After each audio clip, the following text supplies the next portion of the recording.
ભુજના જ્યોતિનગર અને તુલસીધામ ખાતે પાકિસ્તાનના ધ્વજના સ્ટીકર રોડ ઉપર ચોંટાડી ઉગ્ર વિરોધ કરવામાં આવ્યો હતો। પહેલગામમાં થયેલા આતંકી હુમલામાં નિર્દોષ લોકોને ગોળી મારી મોતને ઘાટ ઉતારવામાં આવ્યા હતા। તેના વિરોધમાં હિન્દુ ધર્મ સેના દ્વારા રવિવારે પાકિસ્તાન મુર્દાબાદના નારા લગાવવામાં આવ્યા।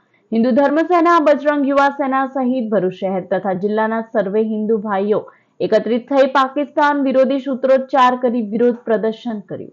થોડા દિવસો પહેલા આપણે સૌ જાણીએ છીએ આપણા દેશનું અભિન્ન અંગ એવા જમ્મુ કાશ્મીરની અંદર પહેલગામની અંદર પાકિસ્તાની આતંકવાદીઓ અને આપણા જ દેશમાં રહેતા અને દેશનું નમક ખાતા, દેશનું જમવાનું જમતા, દેશનું પાણી પીતા એવા આપણા જ દેશના કાશ્મીરના આતંકવાદીઓ ભેગા થઈ અને નિહત્તા અને આપણા હિન્દુ ધર્મના લોકો પર અત્યાચાર કરી અને એમને ગોળીબાર કરીને મારી નાખવામાં આવ્યા હતા।